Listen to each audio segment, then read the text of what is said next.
საფრანგეთში მიმდინარე პოლიტიკური კრიზისიდან გამოსასვლელად ქვეყანას ახალი პრემიერ-მინისტრი ყავს. პრეზიდენტმა ემანუელ მაკრონმა მთავრობის მეთაურის თანამდებობაზე დიდი ხნის მოკავშირე ცენტრისტი პოლიტიკოსი ფრანსუა ბაირუ დანიშნა. ამ როლზე ფრანსუა ბაირუმ მიშელ ბარნიე შეცვალა, რომელიც მთავრობის ხელმძღვანელის პოსტი მას შემდეგ დატოვა, რაც საფრანგეთის პარლამენტმა ნდობა არ გამოუცხადა. თავად ბარნიე პრემიერ-მინისტრად ზაფხულის ვადამდელი არჩევნების შემდეგ დაინიშნა, მაგრამ მთავრობა ვერ დააფორმირა და შესაბამისად საფრანგეთში არსებული საპარლამენტო კრიზისი გაღრმავდა. ქვეყანაში მიმდინარე პოლიტიკური კრიზისის მოცემულობაა, რომლის გამოვლა ბევრ საპარლამენტო რესპუბლიკას უწევს, რადგან ეს გამოწვევა ამ ტიპის მოწყობის დნმ-ში არის ჩაწერილი. ივნისში ჩატარებული ვადამდელი არჩევნების შედეგად საფრანგეთის 567 წევრიან პარლამენტში ერთბაშად რამდენიმე პოლიტიკური ძალა მოხდა. ყველაზე მეტი წევრით ეროვნულ ასამბლეაში ულტრამემარცხენე ახალი სახალხო ფრონტი, ემანუელ მაკრონის ერთობა და მარინ ლეპენის ულტრამემარჯვენე ეროვნული გაერთიანება არიან წარმოდგენილები, მაგრამ უმრავლესობა ვერც ერთმა ვერ მოიპოვა, შესაბამისად მთავრობის დაკომპლექტებას ერთგვარი კონსენსუსი სჭირდება ან ერთ ან მეორე მხარეს. კონსენსუსის მიღწევა, როგორც ჩანს, ცენტრისტ ემანუელ მაკრონს ორიდან ერთ ძალასთან მოუწევს, მიუხედავად იმისა, რომ არც ერთი მათგანი ქვეყნის პრეზიდენტს გულზე დიდად არ ეხატება. გამორიცხული არ არის, რომ მაკრონს ცენტრისტული პოზიციის გაღრმავება და ერთგვარი ორმაგი თამაში უნდოდეს, რითაც არც საკუთარ ცენტრისტულ პოზიციებზე იტყვის უარს და არც რომელიმე რადიკალური პარტიისკენ გადაიხრება ისე, რომ ამორჩეულმა პროტესტი გამოთქვას. პრემიერ-მინისტრად ორივე მხარეს კარგი კონტაქტების მქონე ფრანსუა ბაირუს დანიშნა, სწორედ ამაზე მიგვანიშნებს.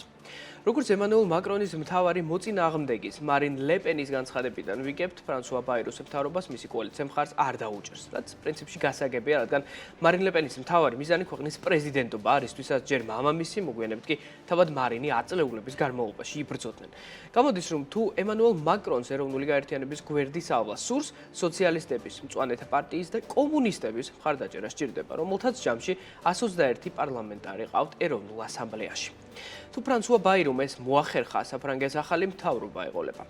ფრანსუა ბაირუ საფრანგეთში საკმაოდ ცნობილი პოლიტიკოსია, რომელსაც ამორჩეულმა ფრანგული პოლიტიკის მესამე კაცი დაარქვა, რადგან 2007 წლის საპრეზიდენტო არჩევნებში, როცა ქვეყნის პრეზიდენტად ნიკოლა სარკოზი აირჩიეს, ბაირუ მემარცხენე და მემარჯვენე კანდიდატებს შორის არსებულ მესამე ცენტრისტულ პოზიციას ლობირებდა.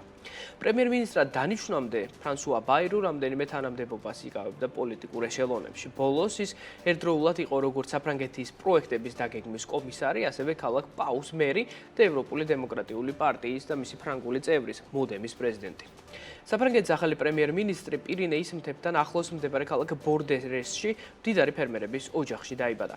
პოლიტიკით ფრანსუა ბაირუ ადრეული ასაკიდან დაინტერესდა და 1986 წელს ეროვნული ასამბლეის წევრი გახდა, ხოლო მოგვიანებით ევროპულ პარლამენტში მოხვდა და ჯერ ქვეყნის განათლების მინისტრად, ხოლო შემდეგ იუსტიციის მინისტრად დაინიშნა.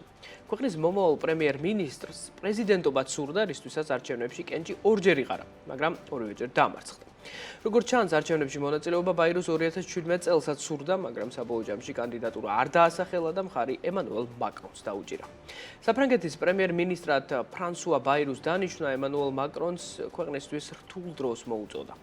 ბიუჯეტის დეფიციტი ერთ-ერთი მთავარი პრობლემაა, რომელიც ევროპის ერთ-ერთ წამყვან ეკონომიკას ამჟამად და დღეს აწუხებს, რადგან ის მთლიანი შიდა პროდუქტის 6%-მდე გაიზარდა, რაც გაცილებით მეტია ვიდრე ევროკავშირის მიერ დაწესებული 3%-იანი სტანდარტი.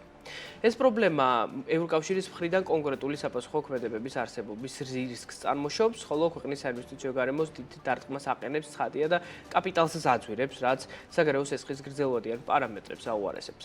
პოლიტიკური კრიზისის დროს ინვესტიციების შემცირდა, ეკონომიკური ზრდა შენელდა, ხოლო უმუშევრობა გაიზარდა. მთავარი დავალება, რომლის შესრულება ფრანსუა ბაირუს მთავრობას მოუწევს, პარლამენტის მიერ 2025 წლის ბიუჯეტის დამტკიცება იქნება, რაც მისმა წინამორბედმა მიშელ ბარნიემ ვერ მოახერხა. მემარცხენეები ემანუელ მაკრონის ფინანსურ პოლიტიკას მას შემდეგ აღარ ემხრობიან, რაც გასულ წელს ქვეყანაში საპენსიო ასაკი გაიზარდა, ხოლო მემარჯვენეები პირიქით დამატებითი პოპულისტური ზომების მიღებას, მათ შორის პენსიების გაზრდას ითხოვენ. რაც ურთიერთ გამოვრიცხავია. ყველა პარტიას რასაკვირველია საკუთარი დღის წესრიგი და ინტერესები აქვთ და ახლა ამ ძალთა ბალანსის გადანაწილება პრემიერ-მინისტრ ფრანსუა ბაირუს მოუწევს. თუმცა არ უნდა დაგვავიწყდეს, რომ არსებობს საკმაოდ რეალური შანსი იმისა, რომ ემანუელ ეროვნულ ასამბლეაში არც ფრანსუა ბაირუს და მის კაბინეტს ენდობიან, რითაც საფრანგეთში არსებული პოლიტიკური კრიზისი კიდევ უფრო მეტად გაღრმავდება. თუ ეს კიდევ ერთხელ მოხდა, გამორიცხული არ არის, ამას საფრანგეთის პრეზიდენტი ემანუელ მაკრონი შეეწიროს, რომელსაც წესით და რიგით პრეზიდენტის პოსტზე 2 წელიწად ნახევარი კიდევ დარჩა. როგორც ელაბის ბოლო გამოკითხვა მაჩვენა, პრემიერ-მინისტრად მაკრონის ბანაკის წარმომადგენლის ხილვა გამოკითხულთა მხოლოდ 6% სურვილია, როცა გამოკითხულთა 46% შეფასებით უკეთესი იქნება თუ ქვეყანას არაპოლიტიკური, ანუ აპოლიტიკური ფიგურა უხელმძღვანელებს. პოლიტიკური კრიზისის მოგვარება გამოკითხულთა 76% სურვილია, ხოლო თავად პრეზიდენტის რეიტინგი 2017 წლის მინიმუმამდე დაეცა და მხოლოდ 21%-ის დოლია.